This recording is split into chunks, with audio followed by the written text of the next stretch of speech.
In today's video, we're going to review this tiny little RC car and compare it to this tiny little RC car, but first, we're going to try to build a track today. Almost too big for the van.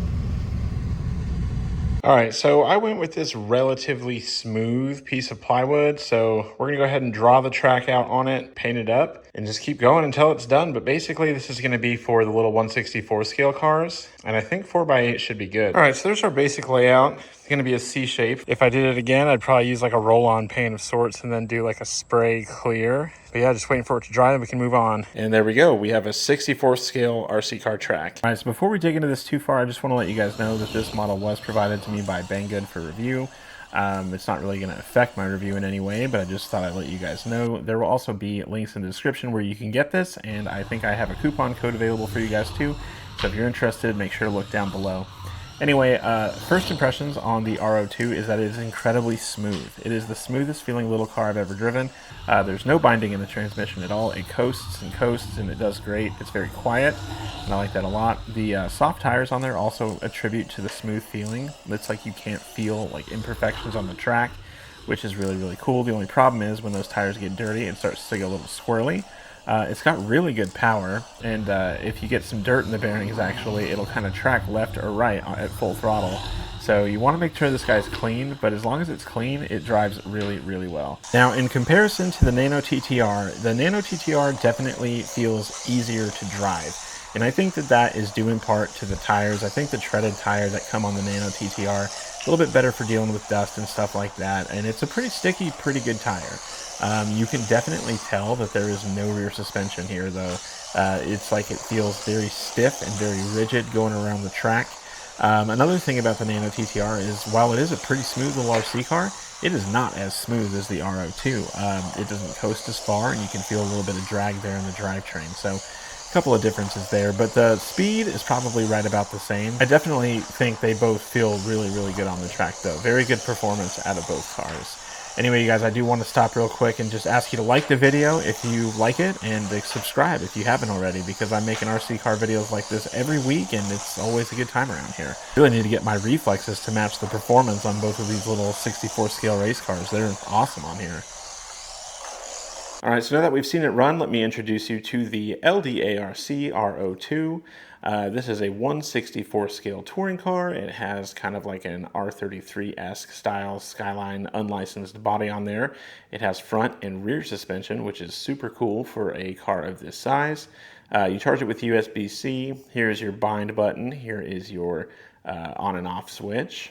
And one of the cool things about this is that it is tunable. So this little steering rack in here, it comes with 2 more of those, and I would show them to you, but I don't know where I put the bag. But yeah, it comes with 2 more of those, which will allow you to do a little bit of toe out like I have here, or you can do toe in, or you can do the neutral version, which has 0 degrees. The R03 has functioning headlights, tail lights, reverse lights, and turn signals, and you'll be happy to hear that you can turn the turn signals off. It also has these little smushy little mirrors, so you know those aren't going to bust off, and I thought that was pretty cool. In the accessory bag, there also is some of the little collars here. So the little nut is actually a slide in and out collar. It's a pressure fit kind of deal. And if you take that out, you can take the front wheel off and clean your bearings and stuff like that, which is cool. The rear wheels do not have that collar. I think they just pressure fit onto the axle, sort of like, you know, a Hot Wheels axle would work. Overall, I'm pretty impressed with the R02. I think it's pretty cool. The R02 also comes with this little carrying case here. If you open it up, you can see this is where your transmitter would slot in. I kind of wish they had a slot here for the car, but you just kind of put the car there and let it flop around. It's fine. It has a nice little handle on it and a really nice zipper. So really cool. Not something that you necessarily would expect with something of this price and obviously of this size. So really cool for LDARC to include something like this. Another thing that goes above and beyond is the radio or the transmitter that you get with this. This has so many buttons on it. You have 1, 2, 3, 4, 5, 6, 7, 8, 9, 10 buttons on there that are all attached to some type of function. And that's really, really cool. Obviously, this is the power switch, so I left that one out. It has a screen on top and a little jog wheel here, so you can see on this screen it shows you sort of like your throttle and your steering position, as well as like your dual rates and your throttle rate, because you can turn it down or up however you need to. If you click over or scroll over, you can see your channel assignments, If you click in, you go into your settings, and there's so much stuff in here. This is where your steering trim is, throttle trim. You can select your model because this thing has a 10 model memory. You can obviously name your models, set your RGB lights however you want to. If you go into advanced, there's some other features there like factory resetting and calibrating the radio and things like that. And at the bottom here, I just found out about this, but if you click into it, this is where the manual is. So there's a little QR code as well as a web address in case you want to see the manual for the CT03. I'm definitely going to be checking that out because I want to get this dialed a little bit more myself. Overall, it has a really good, nice sort of look and feel to it, and it is rechargeable. It has a built-in battery, so you can recharge that battery using this USB-C port here. I think that's awesome because you don't have to buy a battery for this. You don't have to worry about anything with the radio. You just charge it up, charge the model up, and you are good to go. All right, so when comparing the Nano TTR and the R02, it's really, really hard to pick a winner. Overall, I think that they're both really, really great little 164 scale RC cars. I think they're definitely pushing this class or this size in a direction, which is super cool. The R02, from a value perspective, is definitely going to be better than the Nano TTR.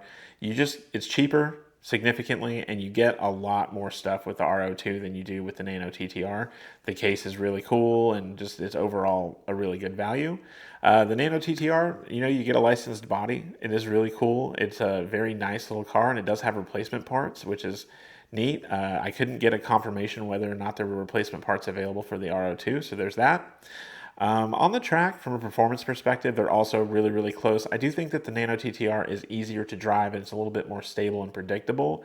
However, the R02 is no slouch, and it's definitely, I think it has the potential to be faster than the Nano TTR. It is certainly smoother than the Nano TTR, and I think that is due in part to that suspension.